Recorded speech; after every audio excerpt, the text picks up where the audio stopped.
What's going on, guys? Phil here with Custom Offsets with Jared, and we're here to bring you an update on the RBP giveaway. If you don't know what I'm talking about, I'm not sure where you've been. So RBP, Custom Offsets, and Nine Line have all teamed up to give away a full RBP build. That's RBP wheels, RBP tires, and an RBP lift kit. Plus, second place is going to get a $500 credit towards any RBP accessory, and they have just about everything.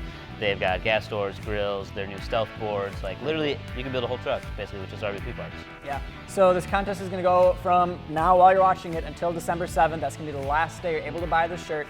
It's at customoffsets.com/RBP.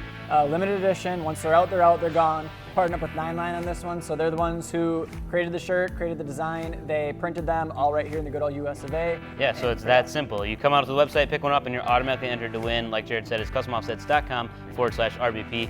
And in addition to that, we've teamed up with COPS. So basically what they do, it stands for Concerns of Police Survivors. So every year hundreds of officers die in the line of duty, and COPS helps out their families after those tragedies. So it's just cool that we can give back to them, and by you guys picking up a shirt, not only do you get entered to win, but you're also helping us make that contribution at the end of this contest. And then so at the end of this, we're going to go live December 10th at Nine Line's facility in Savannah, Georgia to pick the winner, pick the second place, and do our donation. So pick up a shirt, get entered to win. Peace.